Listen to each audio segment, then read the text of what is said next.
All right, everybody, Pilar Area is still with you, but not for too much longer. Mike Page is going to rejoin us here on the set in just a little bit. So what do you say we get all caught up with some of the day's top stories and headlines? The first one I have for you is President Trump's new trade deals. President Trump striking his biggest trade deal so far. It's a complete overhaul of America's trade relationship with Mexico and Canada, a replacement for NAFTA.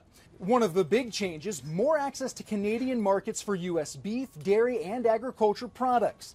American farmers and ranchers calling it a big win. We've found out that the Trump administration can negotiate trade agreements, and hopefully we can have some other unilateral and bilateral agreements coming soon. North of the border, Canadian farmers say they're the losers in the new deal, claiming it will weaken the country's dairy industry. Last night it was a lot of anger.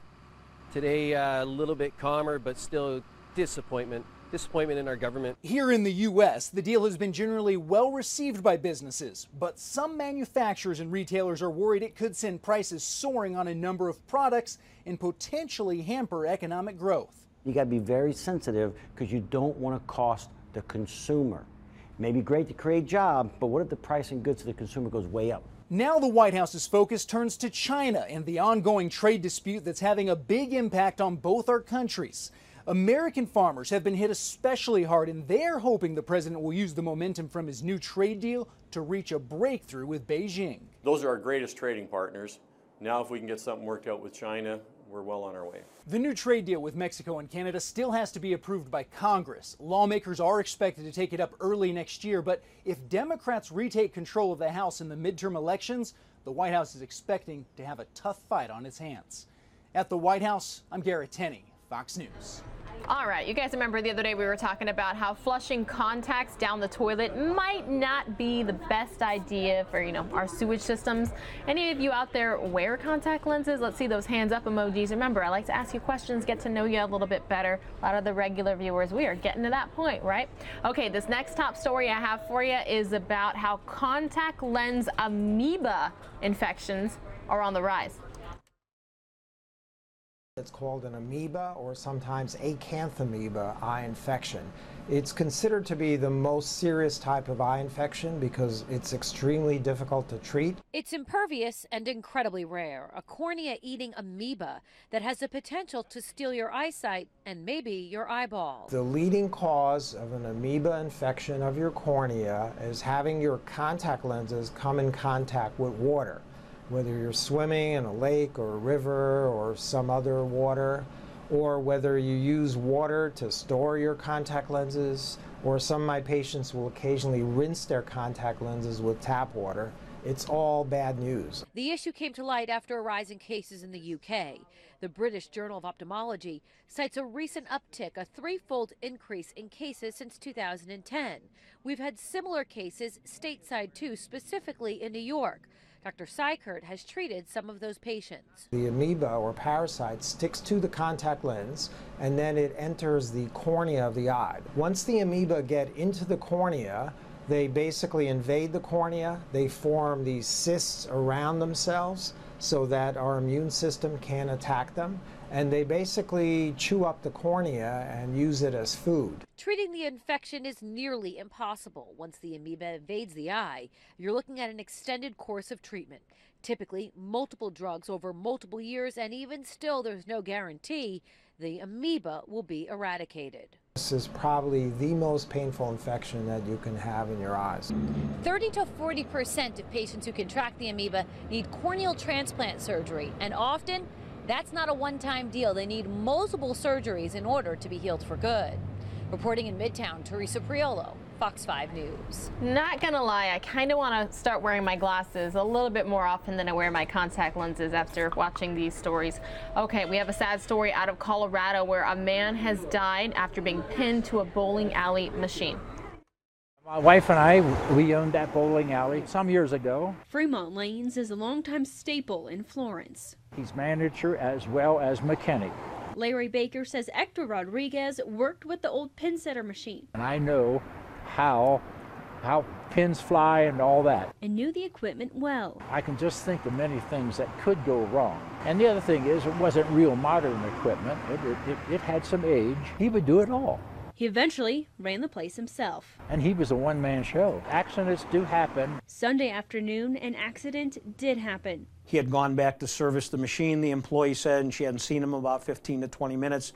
She went back to check on him, and that's when she found him trapped in the machine and called 911. It hurts. The community lost a friendly face. He had a bench outside the bowling alley, and he'd be sitting out there, and people would stop and talk to him. And a generous heart. The kids would come down from the high school on a bowling program on Monday mornings, and if they didn't have money for pop, he would just give them the pop. In a town where everyone knows your name, This is not a good day. Hector Rodriguez will be missed. It's a loss to the community.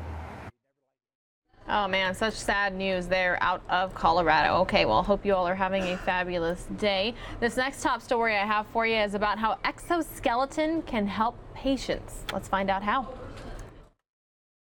2 years ago, I was unable to walk at all. Jessica McNair had a stroke, which left her immobilized. Now, thanks to a lean, mean exoskeleton machine, it's allowed her to stand up and feel what it's like to walk again. It's a portable, adjustable robotic machine changing the rehab game. The machine is attached to your body, designed to help patients with spinal cord injuries, paralysis, and other neurological conditions to help gain back some, if not all, motion in their bodies. I think it's really inspiring because it instills what it felt like to walk normally again. So it kind of forces me to think I can maybe walk normally again in the future. Doctors at the West Gables Rehabilitation Hospital in West Miami-Dade introduced the latest technology in hopes of giving patients a real fighting chance. For the last 14 years, we've been trying to set the standard for rehab in our community. And so far, I think we've been doing a pretty good job with amazing outcomes. The machine also offers multiple features added for patients to access, which Jessica says helps her relearn what she lost and serves as a real workout. With the leg, it's really hard for me to lift it up. With the Exo, it kind of it doesn't do it for you, but it forces you to, relearn the movement. The Exo doesn't walk for me, which is a good thing. It works with what strength I have. So it's hard work. It's a workout.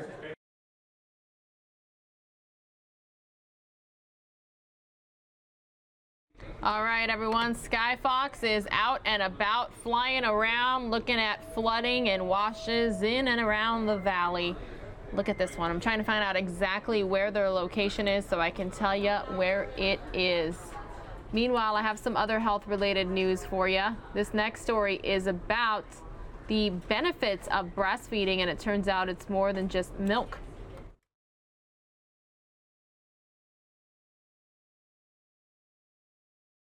Breastfeeding is very important, as you all know. Now, new research has indicated that if you breastfeed directly, as opposed to pumping, there is some data to suggest that you reduce your risk of having a child develop obesity later on in life. Now, we don't know why this is. It might be due to the freezing and the thawing of breast milk. It might be due to the fact that the baby is able to control the amount of breast milk going in by suckling. So we don't know.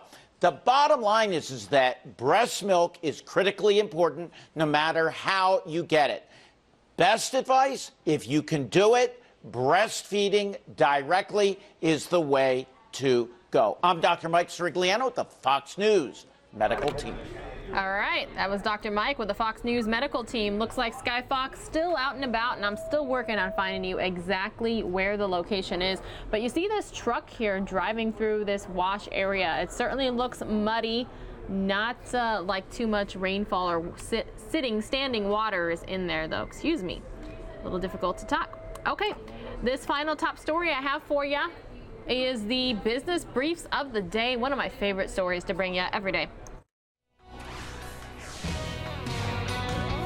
Amazon is boosting its minimum wage for all 350,000 U.S. employees to $15 an hour. Amazon announcing the plan in a first on Fox Business interview on Mornings with Maria.